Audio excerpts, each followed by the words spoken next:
Olá, queridos, graça e paz, boa noite para todo mundo. Vamos tirar mais um tempo, né, nessa noite de adoração ao Senhor, de louvor ao seu nome.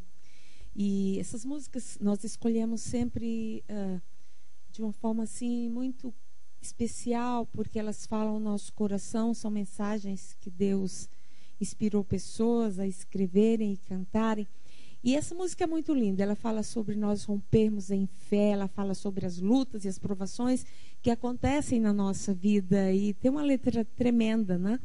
E fala que as provações, elas devem nos levar, né, a romper em fé, a agirmos em fé, né? Porque as lutas, elas nos levam a duas reações, né? Ou de realmente desanimarmos, ou de rompermos em fé. E essa canção tem uma frase muito linda, que ela fala que nós vamos lutar e vencer, que nós vamos plantar e colher, né? E a cada dia nós vamos viver rompendo em fé. Então vamos pedir que o Senhor nos ajude, né, queridos? Nas nossas lutas, né? Na minha luta, na tua luta, e que cada dia nós possamos realmente romper em fé e termos atitudes de fé diante das adversidades. Vamos cantar?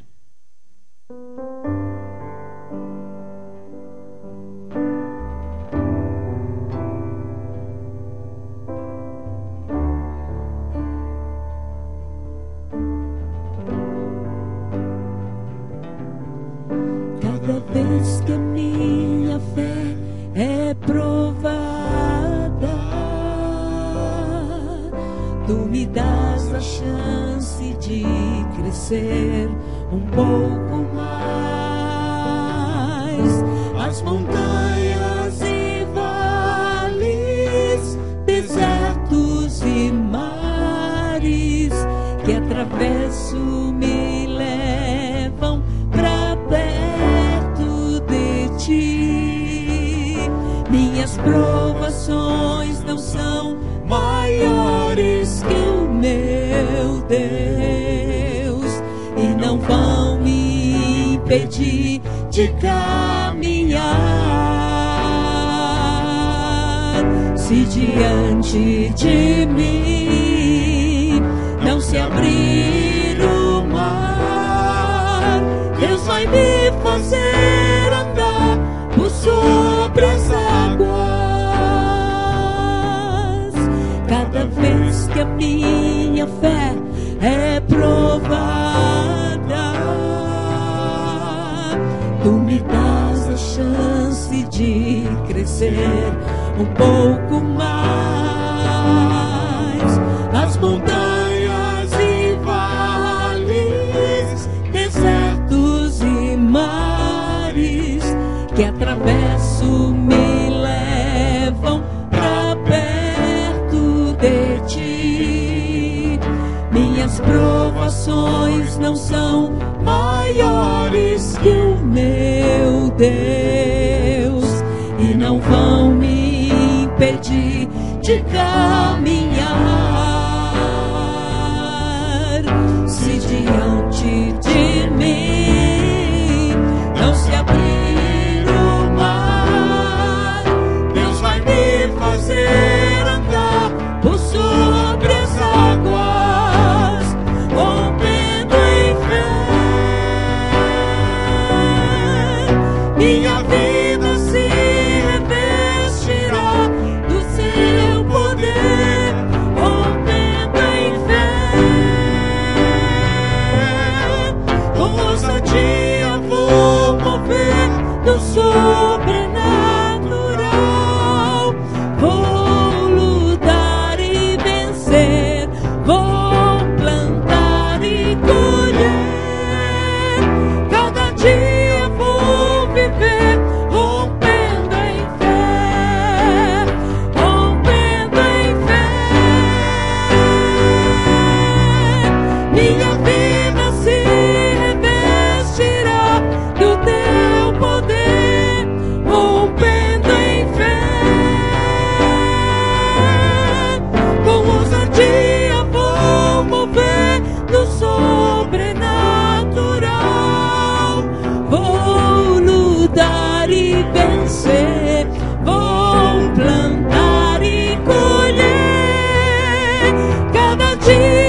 Deus trabalha na nossa vida e nós encontramos na palavra do Senhor vários textos que nos lembram que nós somos barro nas mãos do oleiro e Ele trabalha na nossa vida.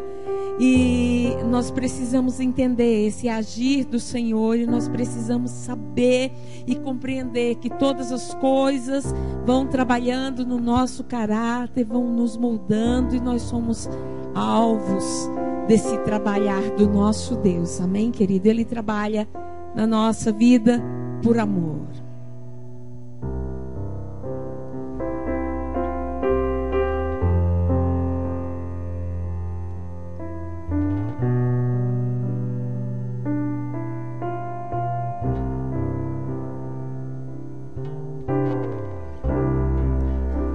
Tu és minha vida, Jesus, és meu amigo,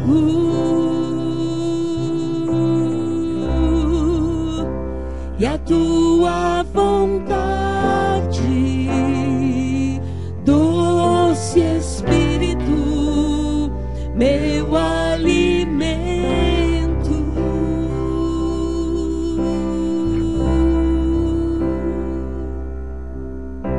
Sem ti não há valor em mim. Sou como um vaso de barro, pronto a ser quebrado, para ser o que queres de mim. A tua presença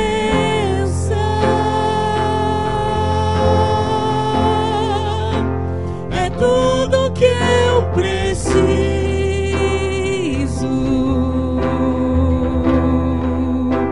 A tua presença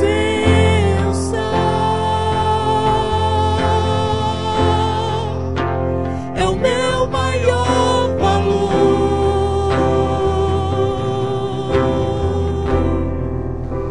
Atrai o meu coração.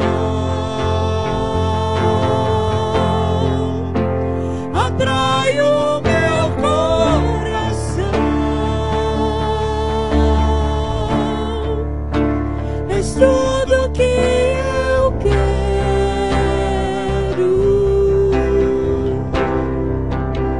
Atrai o meu coração. Atrai o meu coração. Eu posso te tocar.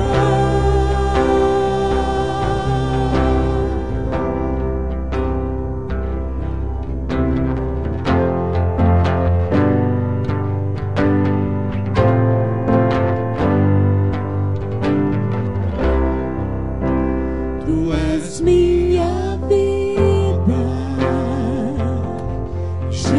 Jesus, és meu amigo,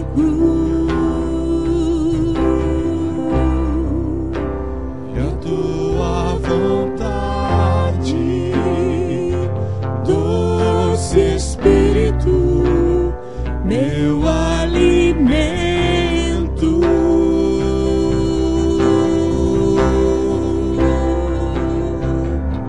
Sem ti não há valor em mim.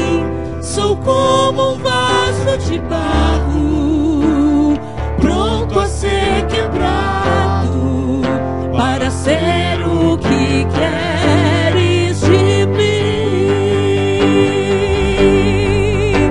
A tua presença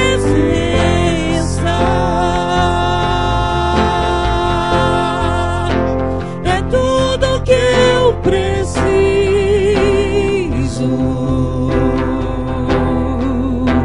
A tua presença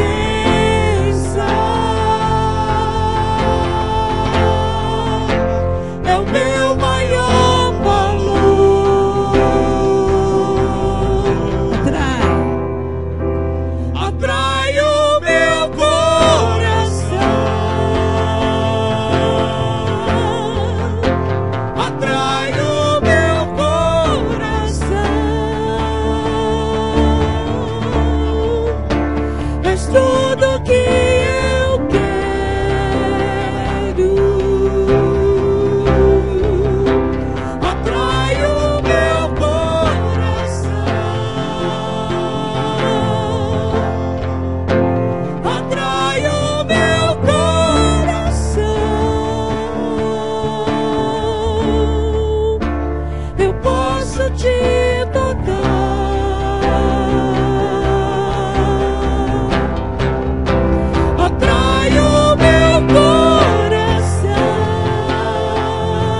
Graça e paz, irmãos, uma boa noite. É uma alegria nós estarmos novamente reunidos para que possamos juntos refletir na palavra de Deus.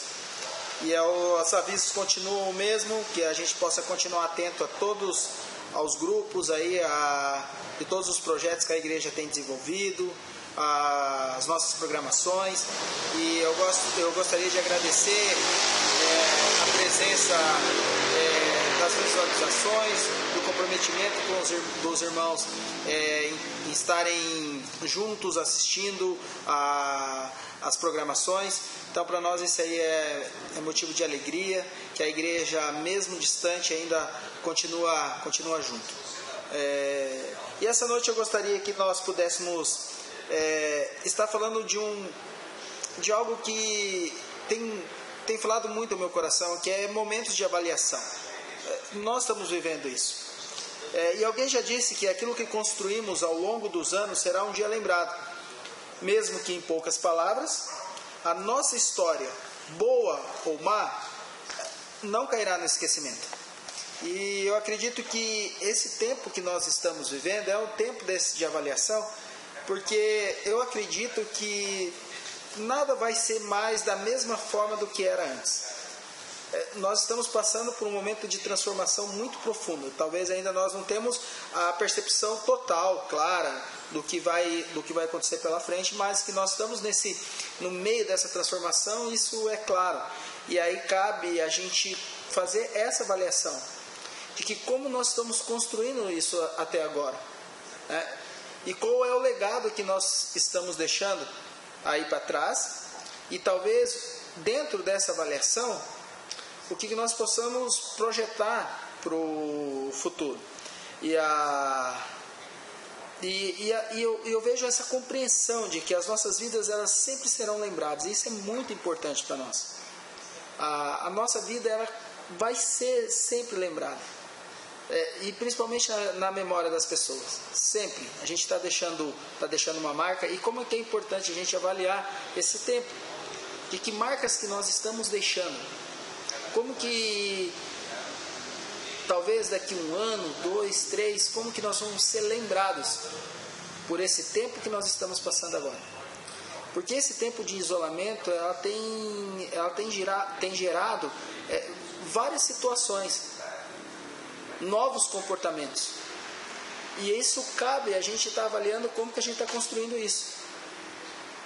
Lá na frente, a gente ser lembrado de do que aconteceu, como que aconteceu, as histórias que nós vamos contar para a geração mais nova que está chegando, que teve um tempo que nós passamos por uma situação tão difícil, e nesse tempo que nós passamos por essa situação difícil, o que nós fizemos? Como que nós vamos ser lembrados? E eu gostaria que hoje a gente pudesse refletir num personagem bíblico que não deixou uma boa lembrança. Ele não deixou um bom legado. E talvez esse exemplo ruim desse personagem bíblico sirva para nós como um norteador, para que talvez a gente não caia nos mesmos erros. Isso é lindo da narrativa bíblica, que ela nos confronta. Esses personagens bíblicos nos confrontam em toda a nossa existência. O texto de Provérbios, no capítulo 10, versículo 7, diz assim, que a memória deixada pelos justos será uma bênção, mas o nome dos ímpios apodrecerá. A memória deixada pelos justos será uma bênção, mas o nome dos ímpios apodrecerá. A memória deixada pelos justos. Qual é o que nós estamos fazendo hoje, que vai ecoar daqui 1 ano, 2, 5, quando essa pandemia passar, quando essa situação se resolver? Quais vão ser as memórias que nós estamos deixando? Isso é muito importante, meus irmãos, porque isso vai passar. Tudo isso vai passar. Em nome de Jesus, as coisas vão passando. E aí é importante para a gente pensar nisso. Que tipo de memória que eu estou deixando nesse tempo de tanta diversidade, nesse tempo tão diferente, que eu tenho a certeza absoluta que quase que 90% nunca tenha passado, nunca foi visto ou vivenciado, não foi vivenciado em um outro momento da vida. Então, que memórias que nós vamos estar deixando? Como que nós vamos ser lembrados daqui a 4, 5 anos? Nós,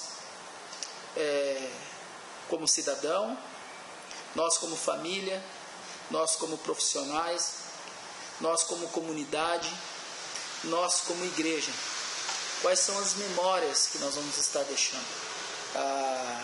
E as memórias do justo é uma bênção.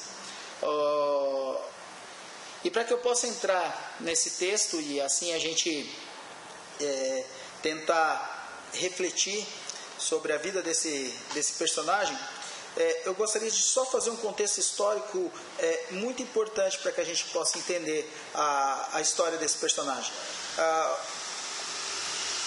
O Antigo Testamento, a história de Israel, depois que eles assumem como rei, a região deles, toda o espaço geográfico de Israel, no tempo de Davi, Salomão, era um país único.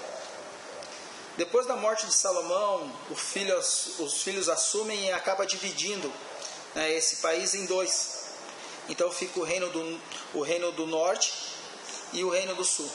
O reino do norte configura-se em 10 tribos e o reino do sul em 2 tribos, que é Benjamim e Judá. Então fica para o reino do norte, Israel, e o reino do sul, Judá. Reino do norte, Israel, com 10 tribos, e o reino do sul, Judá, com 2 tribos, Benjamim e a tribo de Judá. E nessa configuração, até os exílios, surgem 40 reis.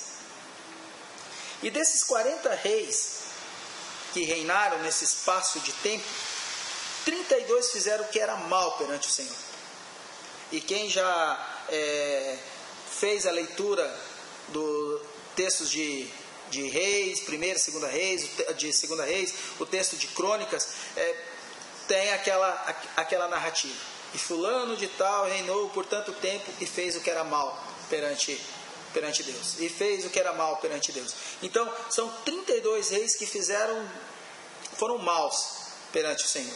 8 reis de 40, 8 somente, fizeram o que era reto perante os olhos do Senhor. E aqui nós vamos contar a história de um homem que fez o que era mal perante o Senhor, mas foi mal. O texto encontra-se em 2 Crônicas, no capítulo 21, versículo 20, que diz assim, eu vou usar a primeira tradução, a Nova Versão Internacional. Jeorão tinha 32 anos. Jeorão, grava o nome desse cidadão. Jeorão tinha 32 anos de idade quando começou a reinar e reinou 8 anos em Jerusalém. Morreu sem que ninguém o lamentasse e foi sepultado na cidade de Davi, mas não nos túmulos dos reis.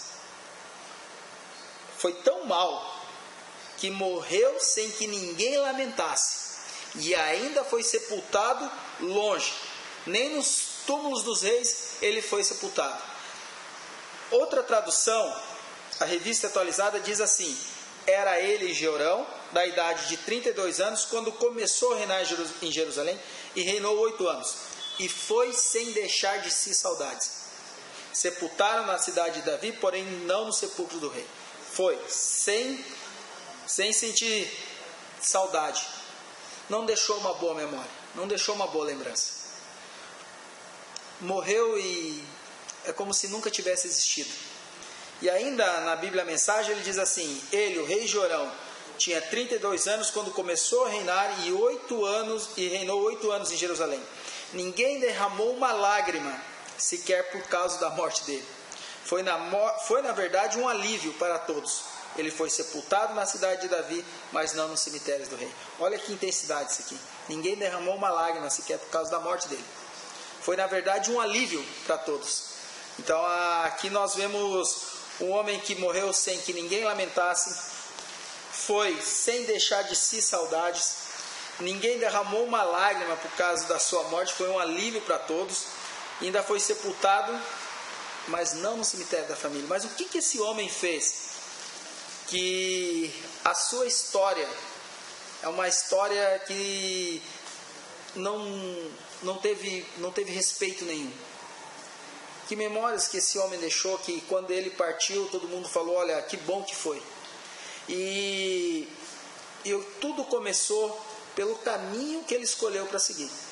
E aqui está um ponto de reflexão para nós, para cada um de nós. Jeorão, ele desprezou totalmente o caminho certo que ele devia conduzir a sua vida. Andou nos caminhos dos reis de Israel, como família de Acabe havia feito, pois se casou com a filha de Acabe e fez o que o Senhor reprova. Como eu expliquei antes, o reino do norte e o reino do sul. Ele se misturou e ele foi buscar aliança lá com os reis do norte do reino de Israel. E era o que tinha de pior na época, que era o rei Acabe e essa família de Acabe. Estavam andando em caminhos que não deviam seguir, estavam fazendo o que era mal perante o Senhor. E Jeorão vai construir uma aliança com eles. E o que chama mais atenção é que o pai e o avô de Jeorão foram 2 reis que estavam dentro daqueles 8. O avô e o pai de Jeorão foram reis que fizeram o que era bom aos olhos de Deus, que construíram a sua forma de reinar com justiça, com retidão, andando nos caminhos do Senhor, vivendo a ética e os princípios de Deus, e que com certeza eles inculcaram isso também em Jeorão. Mas aqui, quando ele assume esse reinado, em vez de seguir os passos do pai e do avô, ele vai seguir os passos de outro. Vai seguir outros caminhos. E isso aqui cabe uma reflexão muito grande para nós. Porque agora, nesses momentos de incerteza que nós vivemos, a gente precisa ter posições muito firmes. Posições que a gente tem que levar de uma forma absoluta, dizendo: eu não abro mão do caminho que eu escolhi para seguir. O caminho que um dia eu assumi através de um compromisso real e verdadeiro com Cristo ressurreto. E comecei a andar por aqueles caminhos mais estreitos, assumindo uma responsabilidade de princípios e ética que estão pautados na revelação bíblica e não em outros caminhos. E agora, com essas incertezas que nós temos com relação ao futuro, com relação ao que nós estamos vivendo hoje, como que nós estamos frágeis, suscetíveis a tomarem decisões equivocadas, que vão nos levar para um outro caminho, e que muitas vezes esse outro caminho lá na frente vai nos trazer lembranças amargas, memórias ruins. O texto de Provérbios, no capítulo 14, versículo 12, diz isso: há caminho que parece certo ao homem, mas no final conduz à morte. E agora, diante dessas incertezas todas que nós estamos vivendo, como é fácil nós sermos iludidos a tomar caminhos que num primeiro momento nós achamos: nossa, esse aqui está tão certo, mas que lá no final pode estar nos conduzindo à morte. E nesse momento eu peço para os irmãos que nós possamos juntos, avaliando essa nossa vida, qual o caminho que nós temos seguido. O caminho que Jesus propôs para nós, sendo Ele o caminho, a verdade e a vida. E nesse caminho eu busco a verdade, que é o próprio Cristo. E eu encontro a vida no próprio Cristo. Então logo Ele me completa em toda a minha existência, em toda a minha trajetória, em todo o meu caminhar. Jeorão procurou outros caminhos e fez o que o Senhor reprova. Ele abraçou uma espiritualidade totalmente equivocada.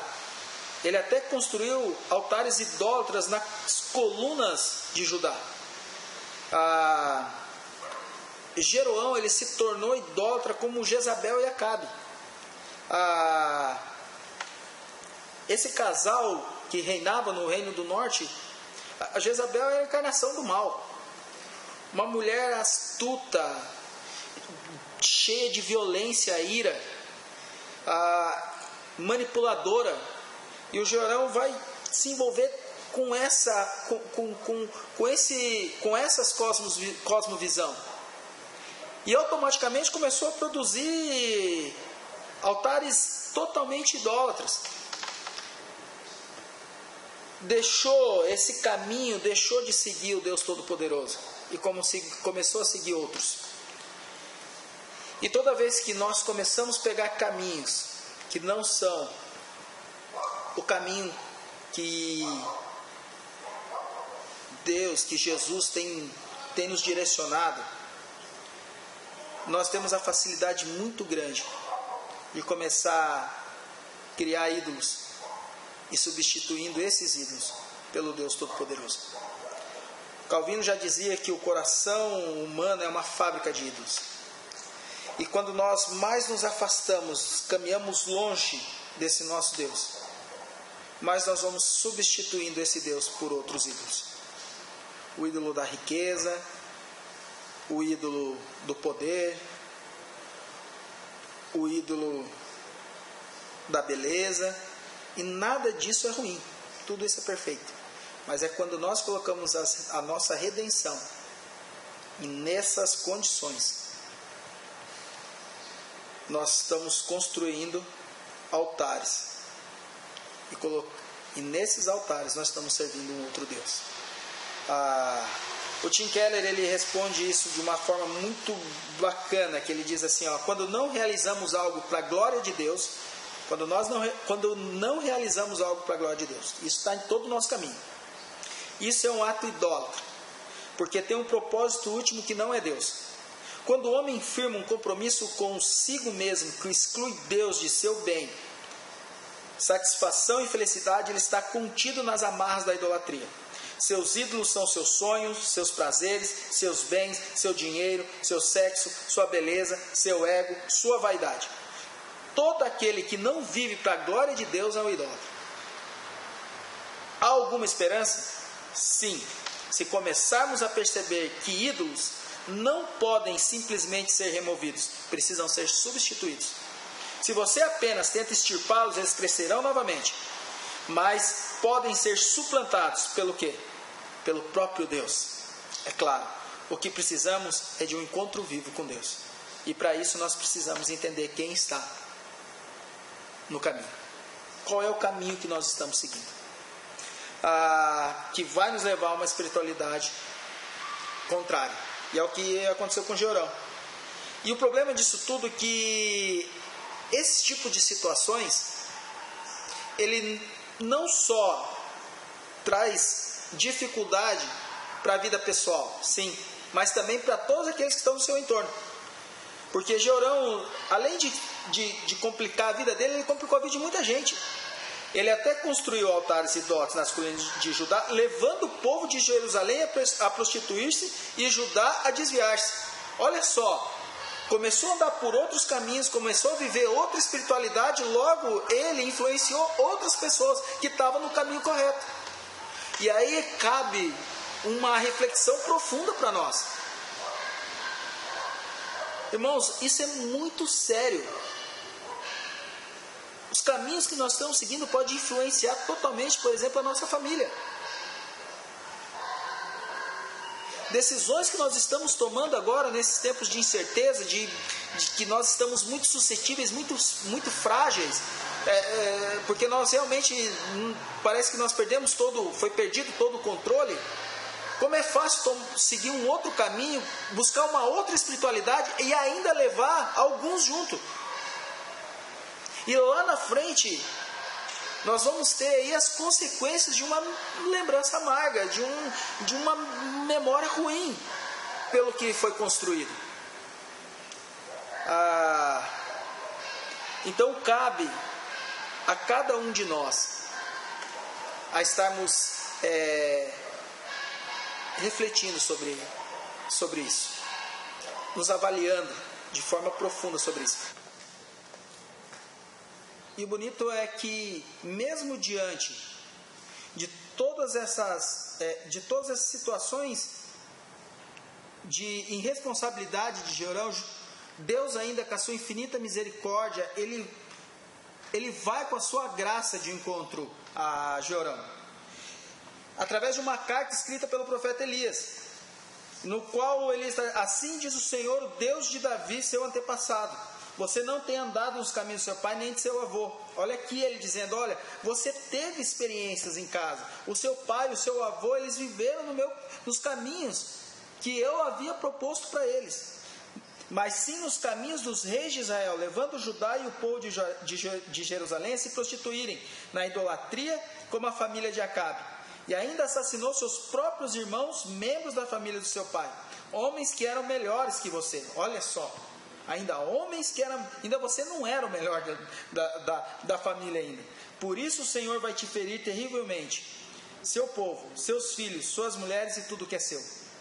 Você ficará muito doente. Terá uma enfermidade no ventre que irá piorar até que saiam os seus intestinos. Aqui Deus está falando, olha... Se você continuar, isso vai acontecer. E no final vai sobrar só lembranças amargas. E eu acho muito bonita a fala do Jay Adams, que ele diz assim, perdão, uma avaliação sóbria de nós mesmos não é feita com base no quão bom somos em comparação com outras pessoas, mas sim quando comparamos com os padrões bíblicos. Essa é a avaliação que nós podemos fazer, irmãos, nesse tempo. Não é o quanto que nós somos bons comparado com outras pessoas, mas sim com os padrões bíblicos. E eu gostaria de trazer essas reflexões. Nós temos andado no caminho de Deus nesse tempo que nós estamos vivendo. Nós estamos vivendo uma espiritualidade unicamente em Deus. Nós estamos levando pessoas a conhecer o amor de Deus nesse momento, e que tantos estão precisando de uma palavra de esperança. E será que nós temos conseguido levar pessoas a reconhecerem esse amor de Deus e andarem nesses caminhos? E será que realmente nós temos amado as pessoas que Deus tem colocado em nossa vida? Essas são as avaliações, meus irmãos, que nós devemos fazer nesse tempo. E que nós possamos refletir e colocarmos em prática de vida. E assim eu gostaria que nós pudéssemos juntos estar orando a esse nosso Deus, para que Ele possa continuar fazendo essa boa obra nas nossas vidas, para que quando tudo isso passar, daqui 2, 3, 4, 5 anos, nós possamos ser lembrados por pessoas que foram referenciais como filhos amados de Deus, que andaram no caminho de Deus nesse tempo, que abraçaram essa espiritualidade cada vez mais íntima, que levou pessoas a conhecerem o amor desse Deus, e que amou de forma profunda todas as pessoas que Deus havia colocado no seu caminho. Vamos orar? Querido Deus e Pai, obrigado por esse tempo. Obrigado, ó Pai, pela palavra ministrada, que cada um de nós possamos avaliar a nossa vida nesse tempo de pandemia, de isolamento, tempos de incerteza, tempo de muita dificuldade. Não permita, ó Pai, que nós possamos nos desviar do caminho do Senhor, que nós desviamos, que o Senhor possa nos ajudar, ó Deus, a permanecer firme, cada vez avançando no campo da fé, na nossa espiritualidade e intimidade com o Senhor. Ó Deus, que o Senhor usa cada um de nós de forma poderosa, para que possa, através das nossas vidas, revelar o seu amor a cada uma dessas pessoas que estão precisando tanto de esperança, meu Pai. E uma palavra de amor, de acolhimento, de carinho. Ó Deus, que nós possamos amar esse povo, ó Deus, que o Senhor tem nos colocado a cada dia, seja de forma pela tecnologia ou pelos nossos encontros, ó Deus, mas que nós possamos ter a nossa trajetória, o nosso caminho pautado, ó Deus, nesse engajamento, nesse compromisso. E que quando tudo isso passar, meu Pai, lá na frente, a gente possa olhar para trás e ter a certeza de que nós deixamos um bom legado, uma boa memória. Usa essa igreja, usa cada um de nós, para que a gente realmente possa fazer a diferença nesse nosso tempo. É o que eu oro em nome de Jesus. Amém e amém. Obrigado, meus irmãos. por mais esse culto, por mais esse tempo. Continuem atentos a todas as programações da igreja. E eu quero despedir a igreja com a graça, com a paz, com as consolações do Santo Espírito, que possa estar acompanhando nós sempre. É o que eu peço em nome de Jesus. Amém. Uma boa noite e até a nossa próxima programação.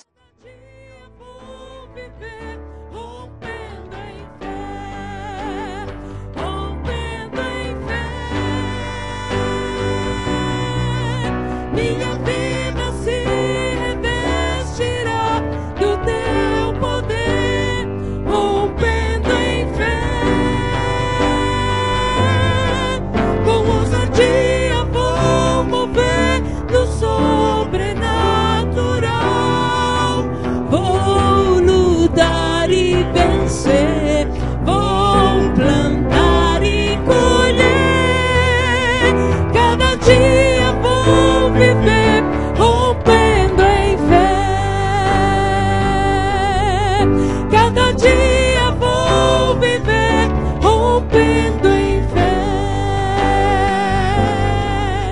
Cada dia vou viver rompendo em fé.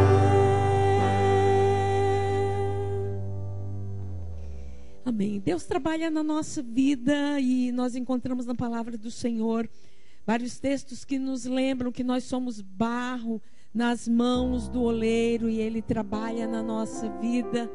E nós precisamos entender esse agir do Senhor e nós precisamos saber e compreender que todas as coisas